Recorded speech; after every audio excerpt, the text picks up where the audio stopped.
Welcome to G3 media. ముందుగా headlines చూద్దాం. June 4 తర్వాత ఏపీలో దాడులు జరిగే అవకాశం ఉందంటూ నిఘా వర్గాల హెచ్చరిక. ఇప్పటికే పలు జిల్లాల్లో ఉద్రిక్తతలు. జూన్ 4న ఓట్ల లెక్కింపు. జూన్ 19 వరకు పోలీస్ బలగాలు అప్రమత్తంగా ఉండాలంటూ ఇంటెలిజెన్స్ హెచ్చరికలు.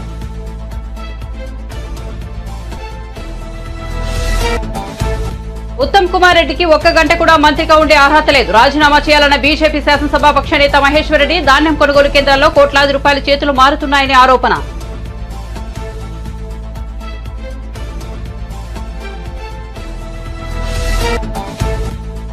జగన్ మాటలు వైసీపీ శ్రేణులకు ధైర్యాన్ని కలిగించలేకపోయాయన్న ఉమా. సజ్జల ఈ ఉదయం మళ్లీ గ్లోబల్స్ ప్రచారానికి వెళ్లాడు. విమర్శలు. 40 మంది మంత్రుల్లో ఒక్కరు తాము గెలుస్తామని ధైర్యంగా చెప్పడం లేదని ఎద్దేవా.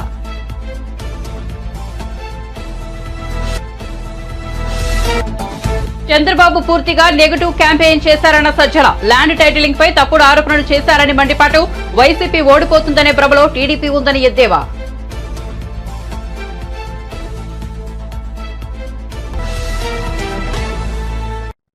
ఇక వార్త వివరాల్లోకి వెళ్తే ఏపీలో ఈసారి ప్రత్యేక పరిస్థితులు నెలకొన్నాయి. పోలింగ్ ముగిసిన తర్వాత కూడా హింసాత్మక ఘటనలు కొనసాగాయి. ఏపీలో ఎన్నికల కోడ్ వచ్చాక మునిపెన్నడూ లేనంతగా పెద్ద సంఖ్యలో పోలీసులు అధికారులపై వేటు పడింది. ఈ నేపథ్యంలో నిఘా వర్గాల నుంచి ఏపీకి హెచ్చరిక జారైంది. జూన్ 4 తర్వాత ఏపీలో దాడులు జరిగే అవకాశం ఉందన్నది ఇంటెలిజెన్స్ హెచ్చరికల సారాంశం. జూన్ 19 వరకు పోలీసులు అప్రమత్తంగా ఉండాలని, అవసరమైతే కేంద్ర బలగాలను మోహరించాలని జిల్లా కలెక్టర్లు, ఎస్పీలకు నిఘా విభాగం నుంచి హెచ్చరికలు అందాయి. ముఖ్యంగా తిరుపతి, పల్నాడు, చిత్తూరు, అనంతపురం, కర్నూలు, కడప జిల్లాల్లో అప్రమత్తంగా ఉండాలని స్పష్టం చేసింది. ఏపీలో మే 13న ఎన్నికలు జరగగా జూన్ 4న ఓట్ల లెక్కింపు చేపట్టనున్నారు. పోలింగ్ సందర్భంగా చెలరేగిన ఉద్రిక్తతలు ఇప్పటికీ కొనసాగుతుండగా జూన్ 4న ఫలితాల వెల్లడితో పరిస్థితి ఎలా ఉంటుందోనని ఆందోళనలు వ్యక్తమవుతున్నాయి. ఓటమి సరళిని చూసి దాన్ని ప్రజా వ్యతిరేక ఓటు అనుకోవద్దని వైసీపీ ప్రధాన కార్యదర్శి సజ్జల రామకృష్ణారెడ్డి అన్నారు. ఈ ఎన్నికల్లో వైసీపీ విజయంపై పూర్తి విశ్వాసంతో ఉన్నామని, గతంలో కంటే ఈసారి ఎక్కువ సీట్లు వస్తాయని ఆయన ధీమా వ్యక్తం చేశారు. చంద్రబాబు పూర్తిగా నెగిటివ్ క్యాంపెయిన్ చేశారని, ఆయనకే నమ్మకం లేదని అన్నారు. కుప్పంలో కూడా వైసీపీ గెలవబోతోందని చెప్పారు. కుట్రపూరితంగానే కొందరు అధికారులను ఎన్నికల నుంచి తప్పించారని విమర్శించారు. జగన్ చేసిన ప్రచారం ప్రజల్లోకి బలంగా వెళ్లిందని చెప్పారు. ల్యాండ్ టైటిలింగ్ యాక్ట్ పై చంద్రబాబు తప్పుడు ఆరోపణలు చేశారని సజ్జల విమర్శించారు. తాడిపత్రి ఎమ్మెల్యే పెద్దారెడ్డి ఇంట్లో సీసీటీవీలను పోలీసులు ధ్వంసం చేయడమేంటని ప్రశ్నించారు. పోలీసులు చేసిన దాడిపై ఈసీకి ఫిర్యాదు చేయబోతున్నామని చెప్పారు. పోలింగ్ రోజున టీడీపీ అక్రమాలకు పాల్పడిందని, కౌంటింగ్ రోజున అక్రమాలు జరిగితే ఎదుర్కొంటామని అన్నారు. ఇప్పటికైనా ఈసీ తన తప్పును సరిదిద్దుకుంటే మంచిదని చెప్పారు. ఈసీ నిక్షేపపాతంగా వ్యవహరించాల్సిన అవసరం ఉందని తెలిపారు. మాకైతే ఖాయంగా కనపడుతోంది. గవర్నమెంట్ వస్తుంది, చాలా బాగా వస్తుంది. మొన్నటికి అంత కూడా జరిగింది. జరిగిన చోట్ల కూడా పోలింగ్ పర్సెంటేజ్ పెరిగాయి. ఓటింగ్ జరిగే శాతాన్ని బట్టి చూసి యాంటీ ఇన్కంబెన్సీ అనుకుందామంటే మీరు గమనించిన జగన్మోహన్ రెడ్డి గారి మీద అంత వ్యతిరేకత పెంచుకుని ఈ వర్గాలు ఏ వర్గాల కోసం అయితే నిలబడినాడు వాళ్ళు రావడానికి అంత ఇది రీజన్ కనపడతా లేదు. వీళ్ళందరూ చంద్రబాబు నాయుడు గాని ఆయన పార్టీ గాని పెట్టిన సూపర్ 6 అనే ఇది గాని, లేదా ఆయన అర్జెంటుగా తెచ్చుకోవాలి వాళ్ళ కోరికుందా అని చూద్దామంటే అంతా అటువైపు కనపడలేదు. ఎందుకంటే చంద్రబాబు నాయుడికే తన అజెండా మీద నమ్మకం లేదు. ఆయన సూపర్ 6 గురించి కూడా ప్రచారం చేసుకోవాలి. ఆయన ఎంతసేపు ఉన్నా జగన్మోహన్ రెడ్డి గారి మీద వ్యక్తిగతంగా దాడులు, లేదా వివేకానంద రెడ్డి హత్యను, ఇంకా గొడ్డలు ఎనడము, ఇంకోటి కుటుంబం దీన్ని వాళ్ళకి సంబంధించిన కుటుంబ సమస్యలను తీసుకొచ్చి పెట్టడము, లేదు లాస్ట్లో ల్యాండ్ టైటిలింగ్ యాక్ట్ అని ఇంకోటి తీసుకొచ్చి ఒక అర్థం లేని ఇది దేన్నైతే వాళ్ళు ఆ రోజు సపోర్ట్ చేశారు, దేన్నైతే ఈ రోజు ఐ థింక్ నీతి వాళ్ళ దాంట్లో కూడా ఉంది, దాన్ని ఒక ఇష్యూ కింద చేసి ఆయన ఇచ్చిన హామీలే గట్టిగా చెప్పుకోలేని వచ్చాడు. ఎందుకంటే ఆయనకే నమ్మకం లేదు. ఇంతకుముందు కూడా చెప్పాం, అది హామీలను అమలు చేస్తాడే నమ్మకం జనానికి లేదని, ప్రజలకు లేదని. అది ఆయనకు అవగాహన ఉంది కాబట్టి అది వదిలేసి కేవలం వైఎస్ఆర్ కాంగ్రెస్ పార్టీని లేదా వైఎస్ఆర్ కాంగ్రెస్ పార్టీ నాయకులను, అందరికంటే ముఖ్యంగా జగన్మోహన్ రెడ్డి గారిని వ్యక్తిగతంగా దూషిస్తూ మొత్తం వాళ్ళ క్యాంపెయిన్ అంతా దాంట్లో నడిచింది. సో ఆ నేపథ్యంలో ప్రజలు ఆయన ఇచ్చిన హామీల మీద నమ్ముకొని వచ్చింటున్నారనడానికి అది కనపడట్లా. ఉంటే ఆయనే చెప్పేవాడు దాని గురించి, వాళ్ళు దాని గురించి మాట్లాడేవాడు. వేరే మా నాయకుడు ఆయన మొత్తం ఒకే థీమ్ మీద మీరు గమనిస్తే ఈ 5 ఏళ్ల పాటు తాను రాష్ట్ర అభివృద్ధికి సంక్షేమం ద్వారా లేదా మొత్తం డీసెంట్రలైజేషన్ ఆఫ్ పరిపాలన సుపరిపాలన అందించడం ద్వారా తాను ఏం చేశాడో ఇవే చెప్పాడు. ఇవి కంటిన్యూ కావాలా అనుకుంటే నన్ను దీవించండి అని అడిగాడు. ఈ థీమ్ బలంగా కంటిన్యూస్ జనంలోకి వెళ్తూ వచ్చింది. మేము ఎప్పుడు చెప్తుండే వాళ్ళం కదా, 87% లబ్ధిదారులు ఏదో ఒక రూపంలో బెనిఫిట్ పొందిన వాళ్ళందరూ అవును ఇది నిజం అనుకున్నారు. కరెక్టే కదా, ఇది కంటిన్యూ అయితే మా బతుకుల్లో ఇంకా మెరుగైన మలుపు వస్తుంది, మేలు మలుపు వస్తుంది, ఇంకా వెలుగు పెరుగుతుంది, కుటుంబం అభివృద్ధి జరుగుతుంది అని వాళ్ళు నమ్మారు. ఏదైతే హోప్ పెట్టుకున్నామో వాళ్ళు ఓన్ చేసుకున్నారు ఈరోజు. అది కనపడుతుంది. అంటే మా దాంట్లో ఇది క్రిస్టల్ క్లియర్ గా ఒక వ్యాలిడ్ రీజన్ కనపడుతుంది. నాకు టీడీపీ వైపు నుంచి ఒక్క రీజన్ చెప్పండి, మేము మీడియానే అడుగుతున్నాం. ఇదిగో ఈ రీజన్ వల్ల వీళ్ళకి వచ్చి ఉండొచ్చు కదా అని అనుకోవడానికి ఒక్కటి చెప్పండి. ఏపీ ముఖ్యమంత్రి జగన్మోహన్ రెడ్డి విజయవాడ ఐపాక్ కార్యాలయంలో చెప్పిన మాటలేవి వైసీపీ శ్రేణుల ఆత్మవిశ్వాసాన్ని, ధైర్యాన్ని కలిగించలేకపోయాయని టీడీపీ సీనియర్ నేత దేవినేని ఉమా అన్నారు. ఆయన అమరావతిలోని ఎన్టీఆర్ భవన్ వద్ద మీడియా సమావేశంలో మాట్లాడారు.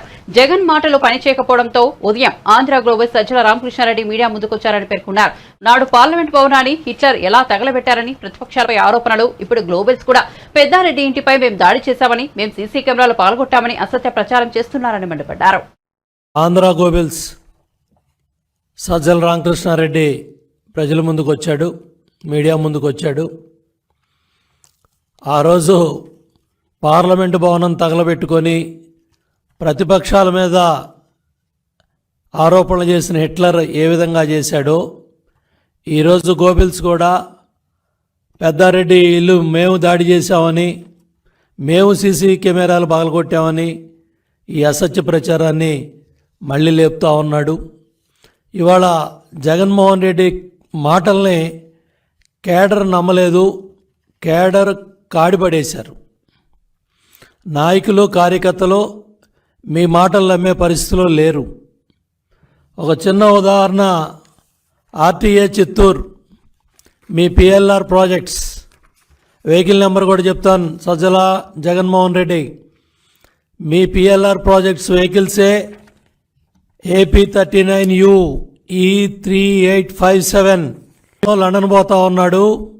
పిఎల్ఆర్ కంపెనీ వెహికల్స్ ఏమో బయట రాష్ట్రాలకి, బయట దేశాలకి ఎక్స్పోర్ట్ అయిపోతూ ఉన్నాయి. రెండో పక్క ఎవరన్నా అమ్మించాలని సజ్జల ఇవాళ నువ్వు మళ్ళీ సొల్లు కబుర్లు మొదలుపెట్టావు. ఇవాళ కేఏ పాల్ కాన్ఫిడెన్స్ లెవెల్ ఏ స్థాయిలో ఉందో జగన్మోహన్ రెడ్డి కాన్ఫిడెన్స్ లెవెల్ కూడా అదే స్థాయిలో నిన్న ఉంది. కేఏ పాల్ కాన్ఫిడెన్స్ లెవెల్కి, జగన్మోహన్ రెడ్డి కాన్ఫిడెన్స్ లెవెల్కి నిన్న సోషల్ మీడియాలో ట్రోలింగ్సే అర్థమవుతూ ఉన్నాయి. కాబట్టి పిచ్చి ప్రేలాపనలు మానేయండి. ల్యాండ్ టైటిలింగ్ యాక్ట్ మీ పుట్టి ముంచింది. మీ ప్రచార పిచ్చి, మీ ఫోటోలు పిచ్చి, మీరు తాత ముత్తాతలు ఇచ్చిన భూములను కూడా కొట్టేయాలని, దోచుకోవాలని మీరు చేసిన చట్టాలే మీ ప్రభుత్వానికి ఉరితాళ్ళైనాయి. ఇవాళ పెద్ద ఎత్తున ప్రజల్లో తిరుగుబాటు వచ్చింది. ఆ తిరుగుబాటు ఫలితమే జనసునామీ. ఆ జనసునామీ దెబ్బకే మీకు గంగుర్లు ఎత్తుతూ ఉన్నాయి. రోజుకొకళ్ళు వచ్చి మీడియా ముందుకి మాట్లాడుతూ ఉన్నారు. నేను అడుగుతా ఉన్నా, మొదటి క్యాబినెట్లో కానీ రెండో క్యాబినెట్లో కానీ 40 మంది మంత్రులు ఒక్కడు కూడా ధైర్యంగా మీడియా ముందుకు వచ్చి మేం గెలుస్తామని మాట్లాడట్లేదు. 40 మంది మంత్రులు ఓడిపోతున్నారు. 5 ఏళ్ల పరిపాలనలో మీ మంత్రులు ఎవరైతే ఉన్నారో మొదటి క్యాబినెట్లో రెండో క్యాబినెట్లో మంత్రులు ఎవడో కూడా మీడియా ముందుకు రావట్లా. మొత్తం ఎత్తిపోతున్నారు, మొత్తం ఓడిపోతున్నారు. ఇవాళ పెద్ద ఎత్తున ప్రతిపక్ష హోదా కూడా దక్కదని మీడియా ఘోషిస్తూ ఉంటే, సర్వేలు ఘోషిస్తూ ఉంటే ఇవాళ సజ్జలు వచ్చి ఏ కార్యకర్తను నమ్మిద్దామని, ఏ నాయకుడిని నమ్మిద్దామని నువ్వు మళ్ళీ బురజల్లే కార్యక్రమాలు చేస్తున్నావు. సిగ్గుందా అని అడుగుతున్నా. అపధర్మ ముఖ్యమంత్రి మీరు, 5 ఏళ్ళు ప్రభుత్వం పరిపాలన చేసింది మీరు, చీఫ్ సెక్రటరీ మీరు పెట్టుకున్న వ్యక్తే, మీకు అనుసరణలోనే వ్యవస్థలన్నీ నడుస్తున్నాయి. ఇవాళ చీఫ్ సెక్రటరీయే మొత్తం పోలింగ్ స్టాఫ్ దగ్గర నుంచి ఎక్కడెక్కడ ఏ అధికారం ఉండాలో రాజేంద్రనాథ్ డీజీపీగా ఉన్నప్పుడే నియామకాలన్నీ జరిగాయి. ఇవాళ ఈసీ మీద బురజల్లాలనో, తెలుగుదేశం పార్టీ మీద బురజల్లాలనో, ఎన్డీఏ కాటు మీద బురజల్లాలనో, కేంద్రం మీద బురజల్లాలనో ఇవాళ సజ్జల ఎత్తిపోయే మాటలు మాట్లాడుతూ ఉన్నాడు. భయం కళ్ళల్లో కనపడతా ఉంది, పిరిగితనం కళ్ళల్లో కనపడతా ఉంది. ప్రజాస్వామ్యబద్ధంగా ఎన్నికలలో పాల్గొనడం చంద్రబాబుకు ఇష్టం లేదని వైసీపీ రాష్ట్ర కార్యదర్శి లేళ్ల అప్పిరెడ్డి తీవ్రంగా విమర్శించారు. రౌడీయిజం చేసి రిగ్గింగులు చేసి గెలుపొందాలనుకోవడం దారుణమని ఆరోపించారు. అరాచకాలకు వత్తాసు పలికిన ఇద్దరు ఎస్పీలపై సస్పెన్షన్ వేటు పడిందని, చంద్రబాబు ట్రాప్ లో పడి పోలీసు అధికారులు తమ జీవితాలను నాశనం చేసుకోవద్దని సూచించారు. తాడిపత్రిలో పెద్దారెడ్డి ఇంట్లో సీసీ కెమెరాలను పోలీసులే పగలగొట్టడం దేనికి సంకేతం అంటూ ఆయన ప్రశ్నించారు. ఆధారాలు లేకుండా చేసే కుట్ర ఎవరు చేశారో తేలాలన్నారు. జరిగినటువంటి సంఘటన చూస్తే నిజంగా ఆశ్చర్యం కలుగుతా ఉంది. ఎవరైనా కూడా సీసీ కెమెరాలు ఎవరు ఎందుకు పెట్టుకుంటారు? ఏదైనా అనుకోని సంఘటనలు జరిగినప్పుడు ఆ సంఘటనలకు సంబంధించినటువంటి సాక్ష్యాధారాల కోసం ఇళ్లలో సీసీ కెమెరాలు, రోడ్లపైన సీసీ కెమెరాలు పెట్టుకుంటా ఉంటారు. అటువంటి సీసీ కెమెరాలు పెట్టుకున్నటువంటి ఎమ్మెల్యే పెద్దారెడ్డి గారి ఇంట్లో పోలీసులు ఏం చేశారో ఒక్కసారి ఈ వీడియో ద్వారా ప్రజానికానికి కూడా చూడమని కోరుతా ఉన్నా.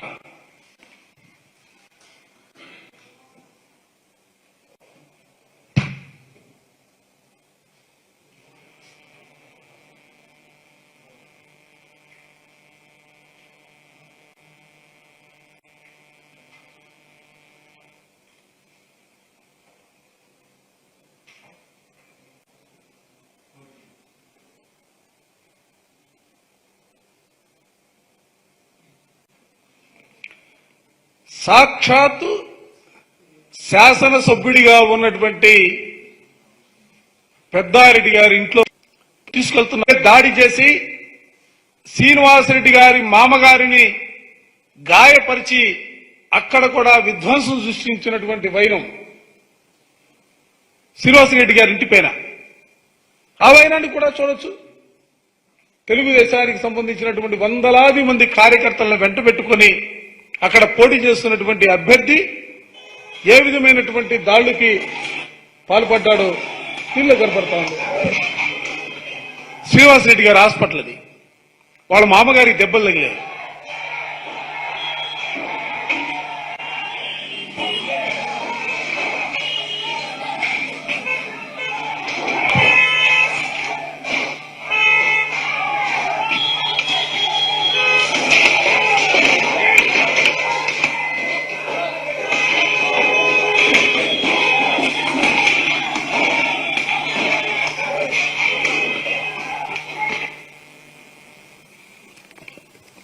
కేతిరెడ్డి పెద్దారెడ్డి గారింట్లో వేకువజామున కార్యక్రమం జరిగితే నర్సరావుపేట ఎమ్మెల్యే శ్రీనివాసరెడ్డి గారి హాస్పిటల్ పైన, ఇంటిపైన పట్టపగలు జరిగినటువంటి దాడికి సంబంధించినటువంటి విజువల్స్ మీరు చూశారు.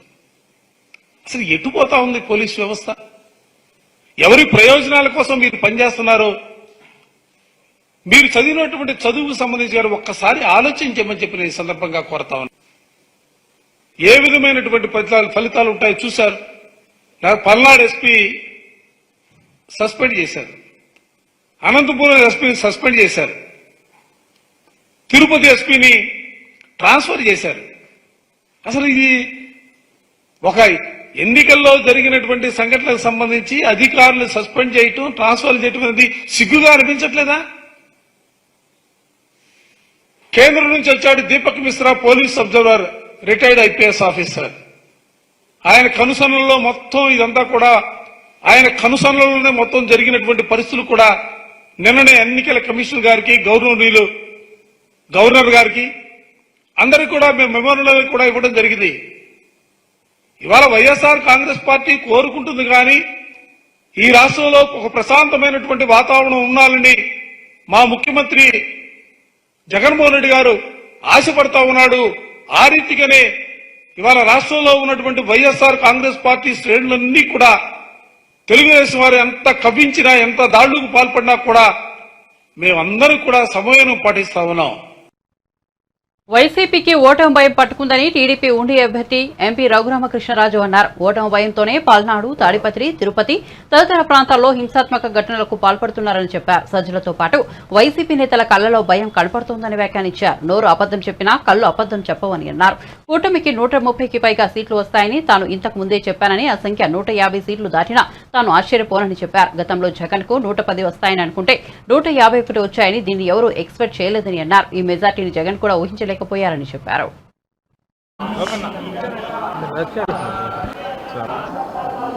ఎన్నికలు ముగిసిన తర్వాత స్వామివారి దర్శనం కోసం ఈరోజు ఇక్కడికి రావటం జరిగింది. అభిషేక దర్శనం కుటుంబంతో సహా చేసుకోవటం జరిగింది.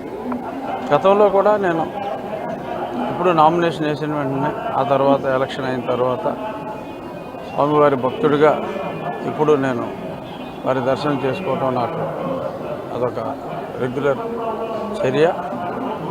ఈ సందర్భంగా ఆంధ్రప్రదేశ్ రాష్ట్రానికి మంచి రోజులు రావాలని గౌరవనీయులు నారా చంద్రబాబు నాయుడు గారు ముఖ్యమంత్రిగా ప్రమాణ స్వీకారం చేసి ప్రజల కష్టాలన్నీ తొలగి మంచి చక్కటి వెల్ఫేర్తో పాటు అద్భుతమైన అభివృద్ధి దిశగా ఆంధ్రప్రదేశ్ పయనించాలని మనస్ఫూర్తిగా స్వామివారిని వేడుకోవటం జరిగింది. గుళ్ళు అవసరం మాకు 125 నుంచి మినిమమ్ 150 టచ్ అవ్వచ్చు. ఉన్నాయి 170 సీట్లు కాబట్టి జగన్కి 25 నుంచి ఒక 40 వరకు రావచ్చు అని నేను ఖచ్చితంగా చెప్పగలను. నా మాట నిజం అవుతుందా, జగన్ మాట నిజం అవుతుందా, 4వ తారీఖు మధ్యాహ్నానికి మీకు అర్థమవుతుంది. ఖచ్చితంగా నా మాటే నిజం అవుతుంది. ఎందుకంటే స్వామి సన్నిధిలో నేను చెప్తున్నా, స్వామి సన్నిధిలో అతను చెప్పలేడు.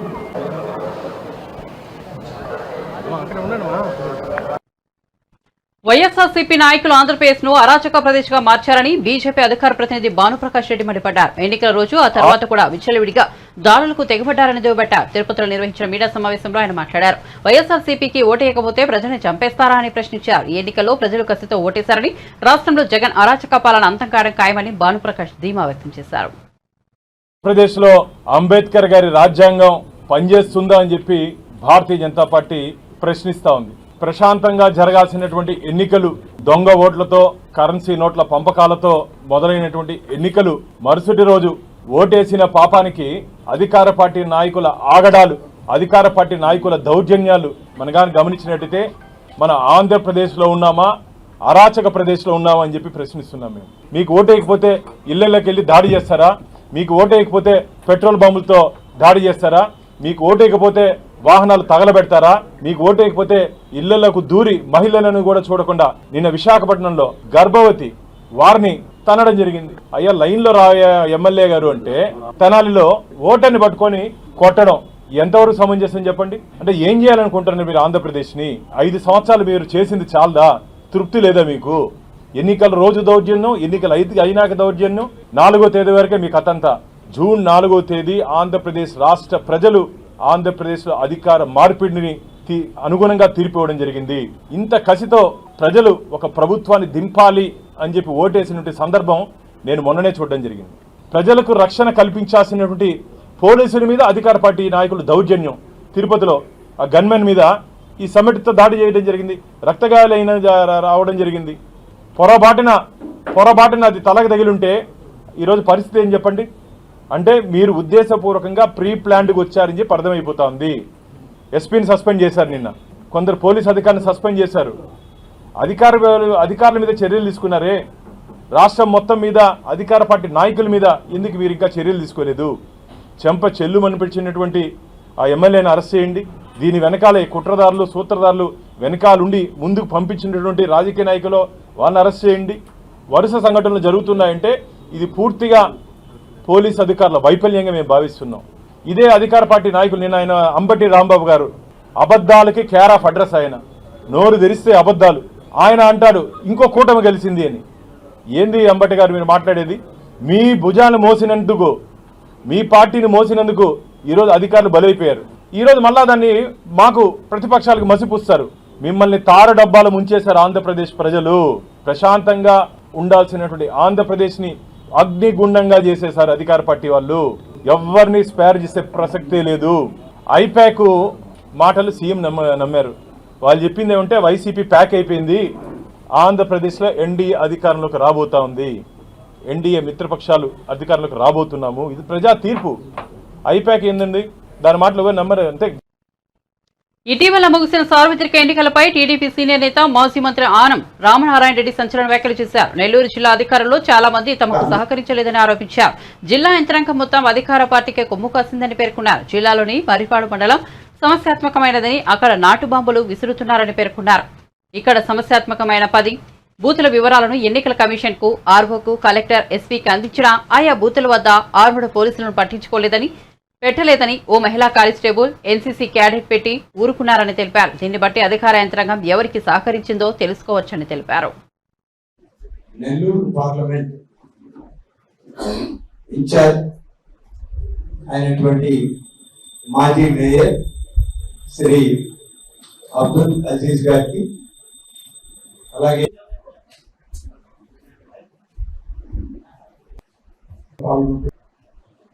మా అన్నగారైనటువంటి హృదయపూర్వకంగా తెలియజేసుకుంటూ, ఎన్నికలకు ముందు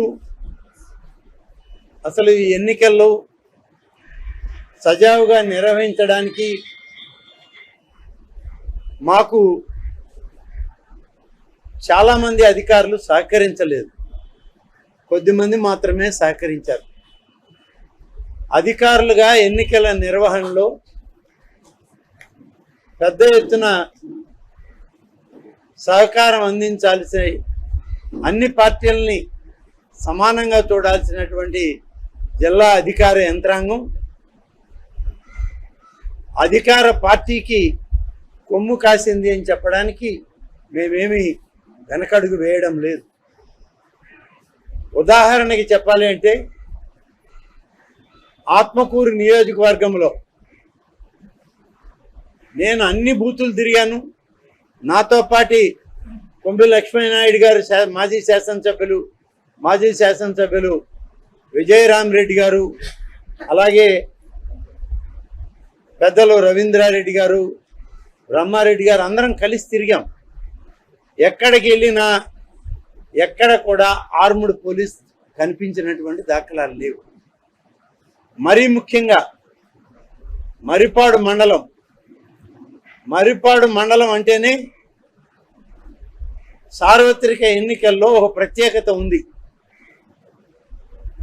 నెల్లూరు జిల్లాలో నాటు బాంబుల్ని విసురుకున్న, ప్రజల్ని భయభ్రాంతుల్ని చేసిన పరిస్థితి ఈ జిల్లాలో మొదలైంది. కొద్ది కాలం నడిచింది. కేవలం గతంలో ఉదయగిరి నియోజకవర్గంలో ఉన్న మర్రిపాడు మండలం, ఉదయగిరి ప్రాంతాల్లోనే జరిగింది. దాదాపుగా బూత్ నెంబర్ 1 నుంచి 10 వరకు నాకు ఎన్నికల సరళిని గమనిస్తూ మేము పోయేటప్పుడు మర్రిపాడు మండలానికి సంబంధించినటువంటి మా నాయకుడు బ్రహ్మారెడ్డి గారు మాకు ఫోన్ చేసి చెప్పడం జరిగింది. 1 నుంచి 10 వరకు క్రిటికల్ బూత్స్ అని లిస్ట్ ఇచ్చాము. ఎన్నికల కమిషనర్కి ఇచ్చాం, మా ఆర్ఓకి ఇచ్చాం, జిల్లా కలెక్టర్కి, ఎస్పీకి, డిఐజీకి పంపడం జరిగింది. కానీ ఎక్కడ కూడా సాధారణ కానిస్టేబుల్ కూడా లేరు. అక్కడ ఉన్నది ప్రతి బూత్కి ఒక మహిళా కానిస్టేబుల్, ఒక ఎన్సీసీ క్యాడెట్ ఉన్నారు. నాటు బాంబుల సంస్కృతి ఉన్నటువంటి ప్రాంతాల్లో ఢిల్లీ ముఖ్యమంత్రి కేజ్రీవాల్ కు బెయిల్ దొరికినప్పుడు కవితకు ఎందుకు రావడం లేదని బీఆర్ఎస్ నేత ఆర్ఎస్ ప్రవీణ్ కుమార్ ప్రశ్నించారు. ఇది చాలా దారుణమన్నారు. తీహార్ జైల్లో కవితను కలిసిన అనంతరం ఆయన మీడియాతో మాట్లాడుతూ, మద్యం పాలసీ కేసులో ఇతర రాజకీయ నాయకుల పేర్లు వెల్లడించాలని, కవితపై ఈడీ, సీబీఐల గురించి తీవ్రమైన ఒత్తిడి ఉందని, ఈ విషయాన్ని ఆమె తనతో పంచుకున్నారన్నారు. ఇతర నాయకుల పేర్లు చెప్పాలని ఒత్తిడి తేవడం అనైతికమని, చట్టవిరుద్ధమని పేర్కొన్నారు. రాజ్యాంగ విరుద్ధమని మండిపడ్డారు. తీహార్ జైల్లో ఆమె ధైర్యంగా ఉన్నారన్నారు. రాజకీయ కక్షతోనే చేసింది.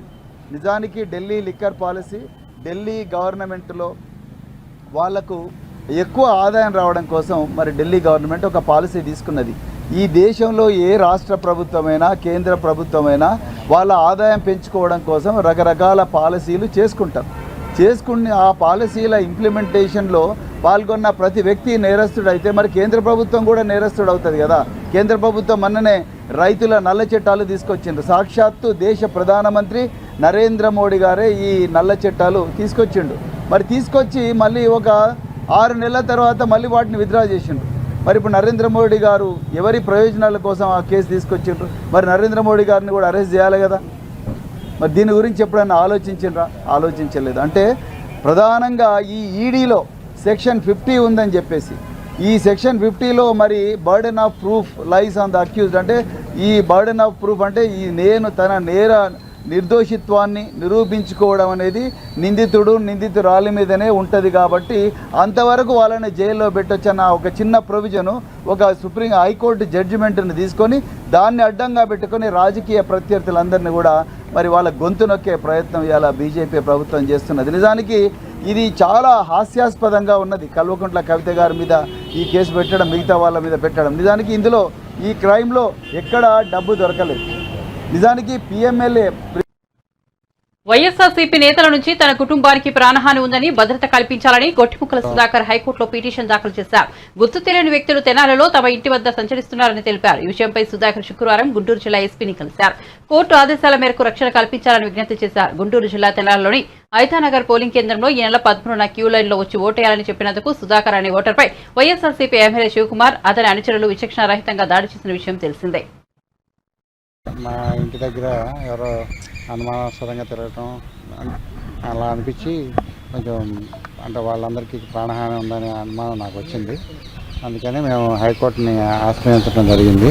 వారు ఏమన్నారంటే ఓకే మేము ప్రొటెక్షన్ గురించి అడిగితే సరే ఇక్కడ ఎస్పీ ఆఫీస్కి అట్లాగే తెనాలి ఏఎస్పీ స్టేట్ ఎస్హెచ్ఓకి అట్లాగే సిఎస్ గారికి ఎలక్షన్ కమిషనర్ ఆఫ్ ఇండియాకి అట్లాగే ఎలక్షన్ కమిషనర్ ఆఫ్ ఆంధ్రప్రదేశ్కి రిప్రజెంటేషన్లు ఇవ్వండి, మీకు తగిన ప్రొటెక్షన్ ఏర్పాటు చేస్తూ ఉన్నారు. ఆ ఆదేశాలను అనుసరించి ఇక్కడ మేము మన గుంటూరు ఎస్పీ ఆఫీస్లో రిప్రజెంటేషన్ ఇవ్వడం జరిగింది. అది సవినయంగా తీసుకున్నారు. వారు మాకు కావాల్సిన ప్రొటెక్షన్ ఏర్పాటు చేస్తూ ఉన్నారు. అనుమానాస్పదంగా ఇంటి దగ్గర జనాలు తిరుగుతూ ఉన్నట్టుగా అనిపించింది. సో ప్రాణహాని ఉందని నాకు వాళ్ళ అనుయాయుల వల్ల, ఎమ్మెల్యే గారి అనుచరుల వల్ల. ఎందుకంటే మొన్న మీరు చూసుంటారు ఆ వీడియోల్లో వాళ్ళు ఏ రేంజ్లో మమ్మల్ని అటాక్ చేశారో అట్లా కొంచెం అనుమానాస్పదంగా మూమెంట్స్ చూసి కొంచెం మన జాగ్రత్తలో మనం ఉండాలి అని చెప్పేసి రిప్రజెంటేషన్ ఇచ్చాము. మొన్న కంప్లైంట్ మీద అదే వాళ్ళు ఎంక్వైరీ చేస్తున్నారు. ఇక మేము త్వరగా ఏదో కంక్లూజన్కి వస్తుందని ఆశిస్తున్నాం. బులెటిన్ ముగించే ముందు హెడ్లైన్స్ మరోసారి చూద్దాం. జూన్ 4 తర్వాత ఏపీలో దాడులు జరిగే అవకాశం ఉందంటూ నిఘా వర్గాల హెచ్చరిక. ఇప్పటికే పలు జిల్లాలో ఉద్రిక్తతలు. జూన్ 4న ఓట్ల లెక్కింపు. జూన్ 19 వరకు పోలీస్ బలగాలు అప్రమత్తంగా ఉండాలంటూ ఇంటెలిజెన్స్ హెచ్చరికలు.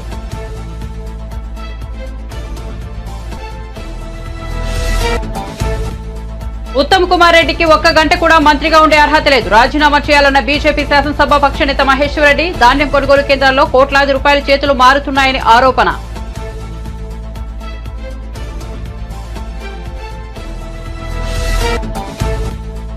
జగన్ మాటలు వైసీపీ శ్రేణులకు ధైర్యాన్ని కలిగించలేకపోయాయన్న ఉమా. సజ్జల ఈ ఉదయం మళ్లీ గ్లోబల్ ప్రచారానికి చేయడానికి వచ్చారని విమర్శలు. 40 మంది మంత్రుల్లో ఒక్కరూ తాము గెలుస్తామని ధైర్యంగా చెప్పలేం లేదని ఎద్దేవా.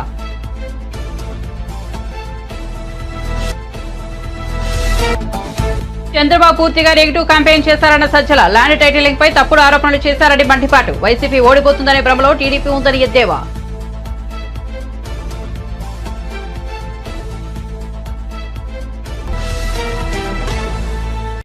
మరిన్ని అప్డేట్స్ కోసం చూస్తూనే ఉండండి G3 మీడియా.